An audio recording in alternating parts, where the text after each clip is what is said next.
Shalom, selamat pagi anak-anakku yang terkasih di dalam Tuhan. Selamat berjumpa dengan Miss Lydia. Bagaimana kabar kalian? Sehat semua? Puji Tuhan, kita senantiasa diberikan Tuhan kesehatan. Kita senantiasa dilindungi Tuhan. Nah anak-anak, hari ini kita akan belajar. Nah, pagi ini kita akan belajar tentang Allah sumber kekuatanku. Untuk bacaan Alkitabnya, kalian bisa membuka di kitab Mika 1 ayat 1 atau Mika 7 ayat 7 sampai 20.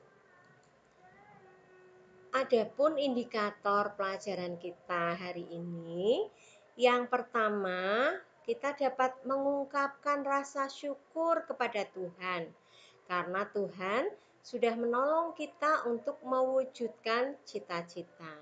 Yang kedua, kita dapat menceritakan cita-cita kita di masa depan. Yang ketiga, kita dapat menjelaskan cara meraih cita-cita di masa depan. Dan yang keempat, nanti sebagai tugas akhir, kalian akan membuat clipping atau kolase tentang keterbatasan manusia. Anak-anak, setiap orang tentu mempunyai mimpi untuk masa depannya. Ada yang mengatakan hal-hal besar yang ada di sekitar kita berawal dari sebuah mimpi. Setiap orang tentu mempunyai mimpi untuk masa depannya. Tanpa mimpi, kita tidak mempunyai tantangan untuk mewujudkan mimpi menjadi kenyataan. Untuk itu, dibutuhkan pengorbanan dan kerja keras. Nah, mimpi atau cita-cita kadang-kadang tidak bisa kita raih. Hal ini bisa terjadi karena persoalan ekonomi, karena tidak ada kesempatan, atau karena kemampuan yang kurang, ataupun karena sesuatu yang tidak kita harapkan, seperti misalnya bencana. Ya, mungkin ada ketika ada bencana, keluarga ini harus kehilangan seluruh harta bendanya. Nah, kondisi ini membuat anak tidak bisa meraih cita-cita karena keterbatasan ekonomi misalnya ya. Jadi kadang-kadang mimpi itu sering tidak bisa kita raih karena banyak hal. Nah, dari hal tersebut kita bisa belajar bahwa sesungguhnya manusia itu memiliki keterbatasan. Oleh sebab itu, manusia harus bergantung kepada Allah sebagai sumber kekuatannya. Anak-anak, ini cerita tentang Nabi Mika. Mika itu singkatan dari Mikaya, yang berarti siapakah seperti Yahweh. Mika ini berasal dari Moreshet, sebuah desa kecil di kaki perbukitan Yehuda. Mika adalah nabi yang dekat dengan rakyat yang menderita. Mika juga menentang ketidakadilan, korupsi, dan penindasan yang terjadi di Yehuda dan Yerusalem.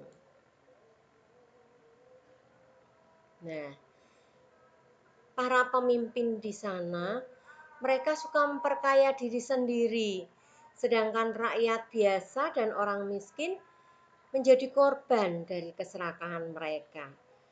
Nah, Nabi Mika ini mengeluh terhadap para penguasa tanah yang sering mengabaikan orang miskin dan yang tersisih. Ia melihat pengadilan dan penghukuman akan menimpa bangsa dan para pemimpinnya.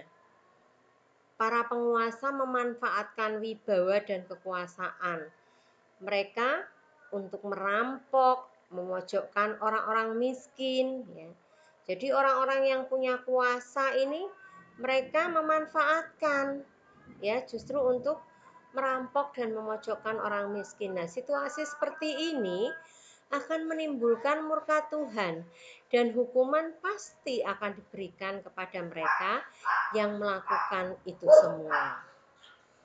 Nah, padahal berulang kali Tuhan telah menunjukkan kasih-Nya kepada mereka sejak mereka dibimbing keluar dari tanah perbudakan, yaitu di tanah Mesir, ya.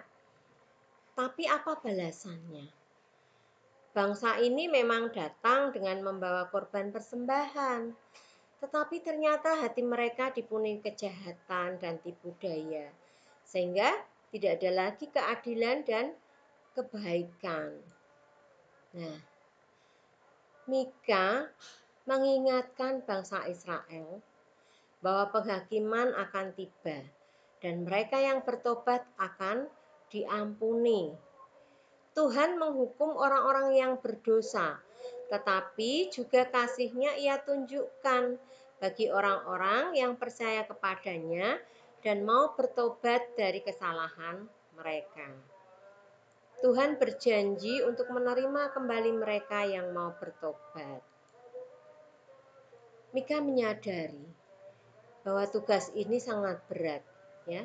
Kalian bisa membayangkan seorang Mika harus dapat memperingatkan bangsa Israel yang begitu banyak. Tentu ini tidak mudah, ya. Untuk kita dapat menyampaikan pesan atau memperingatkan satu orang saja itu sulit. Apalagi ini bangsa yang banyak orangnya, ya. Nah, oleh karena itu Mika membutuhkan pertolongan Tuhan, karena Tuhan adalah sumber kekuatan Mika. Nah, kisah Mika ini mengingatkan bahwa kita adalah manusia yang lemah dan berdosa, yang penuh dengan keterbatasan. Ya. Meskipun kadang-kadang apa yang sudah kita rancang, kita rencanakan, kita impikan, kadang-kadang bisa gagal di tengah jalan. Karena kita punya banyak keterbatasan, Nak. Baik itu ekonomi, ya mungkin kesempatan, ya mungkin situasi kondisi. Nah, karena kita ini manusia yang masih lemah, berdosa, dan penuh keterbatasan. Nah, kita seringkali lupa akan kasih Allah, dan kita juga lupa apa yang harus kita lakukan sebagai umat yang dikasihi Allah. Seringkali kita jatuh ke dalam dosa. Ya, contoh bentuk keterbatasan manusia. Misalnya, ya, kita tahu bahwa sesungguhnya menyontek itu salah, tetapi kita juga masih melakukannya. Kita tahu bahwa iri dan dengki itu mendukakan Tuhan, tetapi kita juga masih melanggar perintah itu. Kita tahu bahwa berbohong, mengambil milik orang lain, itu juga berdosa, tetapi masih banyak yang melakukan. Ini bukti bahwa manusia itu terbatas. Mereka masih hidup dalam daging, sehingga mereka sulit untuk bisa mengendalikan diri mereka sendiri dari keinginan-keinginan kedagingan mereka. Nah, anak-anak, untuk tugas kalian nanti, ya, kalian bisa membuat gambar. Artinya kamu bisa menggambar sendiri atau kamu mencari simbol yang ada di internet yang menceritakan tentang keadaan manusia saat ini. Misalnya nih, ini Miss Lydia memberi contoh ada gambar hati yang retak. Nah, gambar hati yang retak itu artinya apa? Di situ banyak luka. Artinya banyak orang yang menyakiti orang yang lain, baik itu melalui perkataan dan perbuatan mereka. Miss Lydia juga akan kasih contoh lagi nih. Nah, ada beberapa gambar. Ini seperti yang di pojok ini, gambar kakek-kakek, di atasnya ada lampunya, ya, bolam lampunya. Nah, ini maksudnya apa? Maksudnya bahwa manusia itu terbatas. Ketika dia sudah mulai tua, ya, usianya bertambah tua, maka kemampuan ingatannya, ya, semuanya akan berkurang, ya. Ini digambarkan bohlam yang sinarnya mulai redup, nggak terang lagi, ya. Artinya kita ini semakin tua semakin mengalami penurunan, ya. Daya ingat juga, orang kalau sudah tua itu sudah mulai lupa, ya. Nah, sebelahnya juga ada gambar seorang anak yang pakai masker. Dalam kondisi pandemi seperti ini, kita harus pakai masker. Kenapa? Untuk melindungi diri kita, karena kita ini punya keterbatasan dalam hal kesehatan, ya. Oleh sebab itu kita harus menjaga. Ada gambar anak yang sedang marah. Nah, ini juga keterbatasan karena anak ini nggak bisa menguasai diri, sehingga ada masalah sedikit dia akan marah, emosi. Ada gambar ini seorang anak yang tertidur, di sampingnya ada pensil, ada buku. Artinya kita juga mengalami keterbatasan dalam hal kekuatan, ya. Ketika kita sudah lelah, sudah mencapai titik lelah, ya, orang akan tertidur kecapean, ya. Itu juga keterbatasan kita. Kita nggak bisa kerja terus, ya, nggak bisa. Ada waktu di mana kita harus istirahat. Sebelahnya menangis, ya, artinya sedih. Banyak orang yang nggak bisa mengendalikan emosi dia sampai menangis, ya, sedih. Ada anak yang ketakutan. Nah, ini keterbatasan manusia, ya. Demikian anak-anak. Nah, bagaimana anak-anak? Apakah kalian sudah paham? Kita akhiri pelajaran hari ini, ya.